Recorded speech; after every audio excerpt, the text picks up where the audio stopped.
needs a pin and the student needs a pin. 2 pins, okay? Please, don't let anybody tell you to. It just makes everything go a lot smoother, okay? Now, moving on, CSS profile. All right, CSS profile.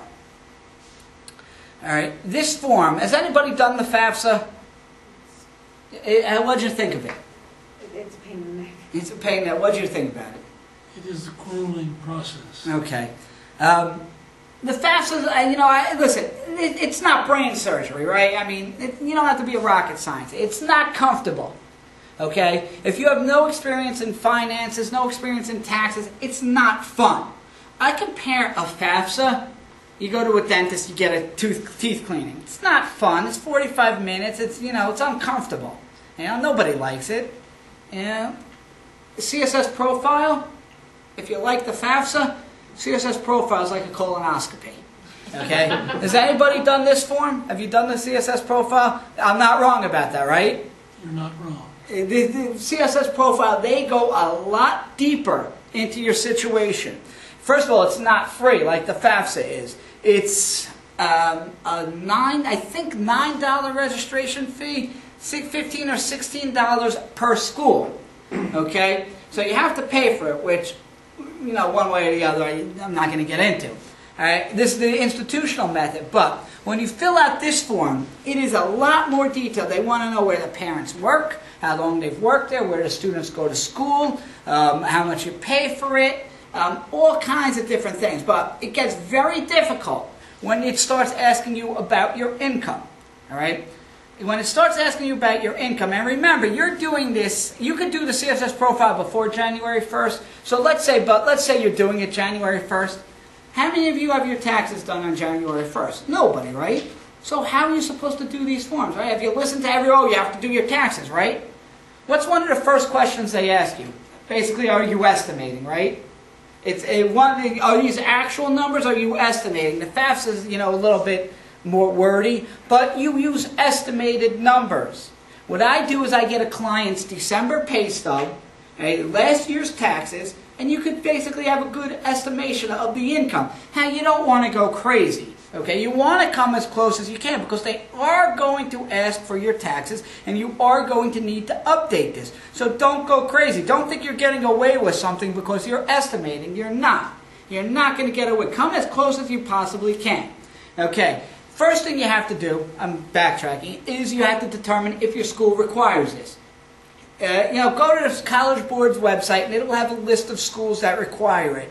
If your school requires it, you have to fill it out. Now, when you are filling this form out, it goes by Section A, Section B, students' income, students' expense, things like that. A lot of these questions are baloney questions, if you ask me.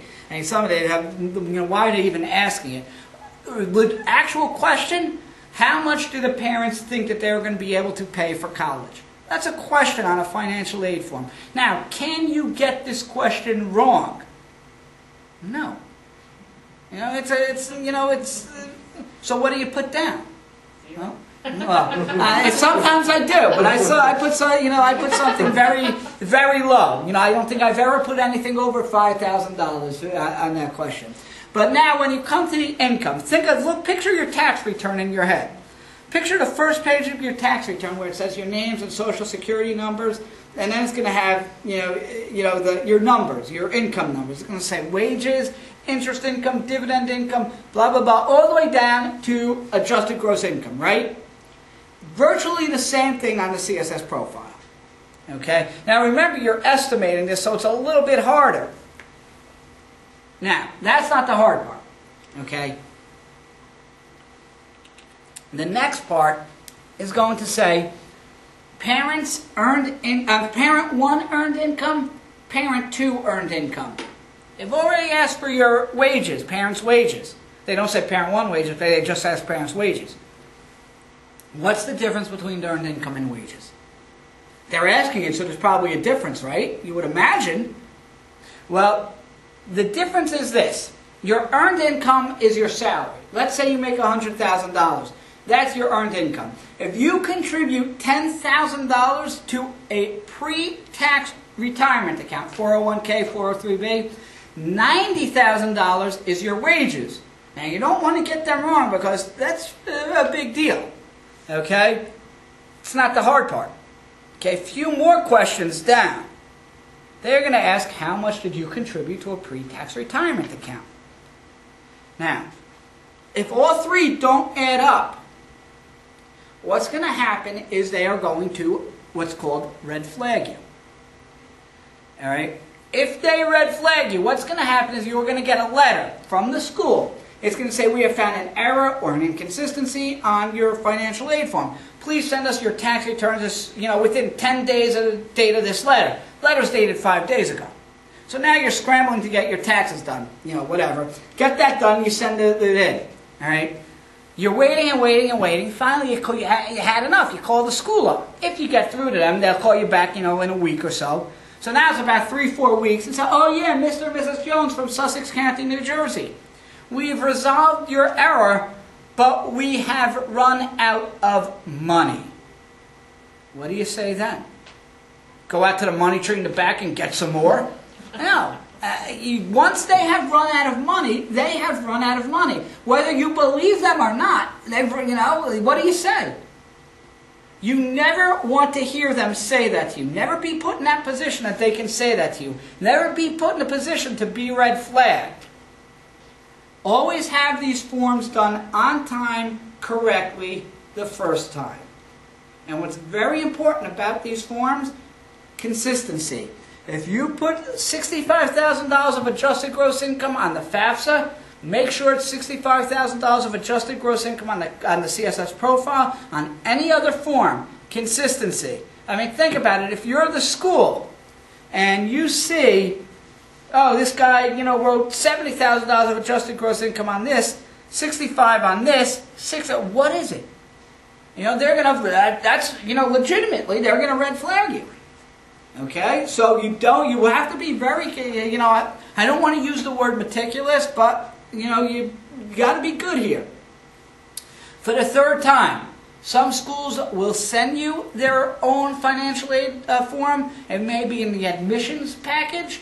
The admissions application, it may be on the internet, whatever it may be. Same questions. Be consistent. If they ask for it, you have to fill it out. Be consistent. Now, anybody here own a business or a farm? Okay? You're lucky because that's actually the hardest form that there is. I like to say you need to be a CPA to figure this one out because it's legit. It's realistically, like I said, the profile, the income parts from a tax return. This is if never because you don't have a business. It's from a corporate tax return, an S-corp tax return. Like it's ridiculous, and I don't want to get into it because I don't want to waste your time. Anybody here divorced, separated, remarried? Okay. I'll go through a couple of the two different ways you do this. If you are divorced or separated, federal way, institutional way. Federal way, only the custodial parent goes on the FAFSA. Custodial parent is not who claims them on the tax return, not who supports them. Custodial parent is who the student lives with for more than 50% of the time. Now, common sense says, hey, I make less money than so-and-so, I'll do it. Well, if you live in Florida and, your ex-spouse lives in New York or New Jersey and the student goes to high school in New Jersey, how are you going to say the Florida parent is the custodial parent? I mean, you have to use a little bit of common sense here. If they both live in the same home, same town, they have joint custody, absolutely. There's nothing wrong with that. All right? Remarried? Everybody goes on the form. New spouse goes on the form, just as if he was the biological father. If you were married when the student is in college, goes on the form. The day before he goes to college, goes on the form. Unfair, yes. Law, it's the way it is. Okay? Institutional, they want to know about everybody. You, new spouse, ex-spouse, ex-spouse's new spouse. That's got to be a fun conversation. I've dealt with a lot of divorce situations, and A lot of bad names get flung around, and some are friendly, some are not, but it's just the most important thing that I try to convey is what we're doing benefits everybody, not to mention the student, the son or daughter, which I think all parents have their best interest in mind. But I try and convey to everybody that, if we reduce the cost for you, it's reduced the cost for you, for the X and you. So it helps everybody involved, but it doesn't always work out that way. Now, finally, you get all that done and you get what's called your student aid report back. So in the Department of Education, it's an output of the FAFSA. On the front, it's one page, front and back. Right below the date is going to be your EFC. It's your magic number. Turn it around. On the back is going to be all the questions to the FAFSA plus your specific answers. All right? Go through it. See, this is the benefit to doing it early. This is the benefit to having a pin. If there are any typos, nobody ever makes any typos without knowing, right? Of course not. We're all perfect. We're humans. So, suppose there is a typo. Suppose you put an extra 0 for your adjusted gross income. Go in, use your pin, get in, correct it, submit it. All right? If you don't have a pin, you actually have to cross it out with a pen. All right, and it has to be a black pen. It can't be red or any pencil. A black pen. Write the new number, mail it, send it in the mail. Who knows how long it's going to take, and wait for it to be processed. Don't you think a pin is a lot easier than doing that? I know some people don't like the internet and doing their stuff on, information on the internet. It's a federal website, so I would imagine, think what you want about the government. I would imagine it's very, very secure. I've personally, all the years I've been doing this, no client has ever mentioned anything to me about security on it, that they've had a problem. Okay. Going back to the front page. If your EFC is blank, if it says EFC, no number there, you've got a problem. Because the first line is going to say, we were unable to process your FAFSA for the following reasons. Please pay attention to the items marked in bold or with an H. And can I tell you what the most common problem is? Parents don't sign the FAFSA. Why? They don't have a PIN. I don't know what it is. It takes literally did you ever get a PIN? How long did it take you to get a PIN? Maybe a minute? Yes. Did you get a PIN? Yeah, maybe a minute. It's not hard. It doesn't ask you, hard questions. It's name, address, phone number, things like that. Okay, it's not hard. And listen, there's no benefit to me for you getting a PIN. I don't get paid for a shilling for a PIN. Okay? Please get a PIN number. It makes everything go a lot quicker, a lot easier. If there is an asterisk next to your EFC, that means you are selected for verification. Verification means you are kind of like being audited. It's not like the IRS. Nobody's coming to your house or anything else like that. All right? Basically, it's just more paperwork. Realistically, it's another FAFSA you have to do. And they want to see your tax returns. I am promising you this right now. 90% of the schools are going to require your tax returns. This is not a time to get extensions. That should be eliminated from your vocabulary. Get your taxes done as soon as possible because they are going to request them within 10 days. So get your taxes done, make several copies of them, sign them all. Do not forget W-2s.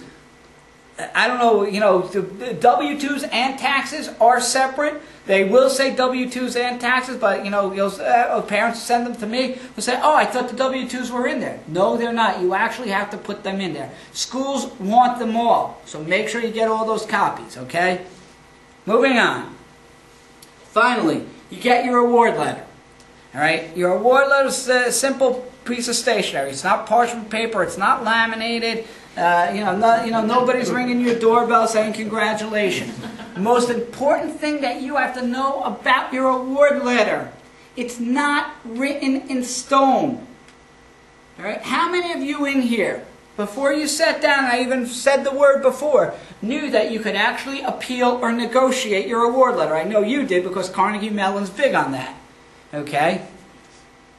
Not one person raised their hand. Well, you would think, right? But most people don't know that you can actually, when you get your award letter, negotiate with the school. Now, don't use the word negotiate. They'll say they don't want to be treated like used car salesman got, you know. They actually, there was a quote about that. Like I said at the beginning, I've done it hundreds of times, so you can't tell me you can't do it. I had a lady sit in my conference room with me in a meeting, and she said, I have a good friend who's in the admissions at Montclair State University, and she told me when you get your award letter, all you do is say thank you. I said, you could do that, and I would appreciate it if you did, because that means all my clients are going to be getting more money. I've seen it, I've done it, you can't tell me you can't done it. You can't do it. It works, all right? But you just can't ask for more money because you want more money. Everybody wants more money. You have to have a reason. And what we're going to talk about is how to get built-in reasons. All right? First off, if you have what's called an extenuating circumstance, something that's going to affect your financial situation for the upcoming year, unemployment, God forbid a death in the family, excessive medical bills, something to that extent, all right? Stock market losses are not extenuating circumstances, okay? A credit card debt, technically not a extenuating circumstance. Now, if you use your credit cards to pay medical bills, that's something else, okay? However, hopefully none of that's going to happen to you. So what do? Well, this is where the whole applying to the right schools and the funneling process comes in. Competing award letters. All right? If you have competing award letters, that will show you want to go to school A, but school B, C, and D has given you more money. You can write a letter to school A and say, listen, look what these other schools have given me. Now, it may not work, but I'm here to tell you I've done it, and I would probably say 60% of the time, it does.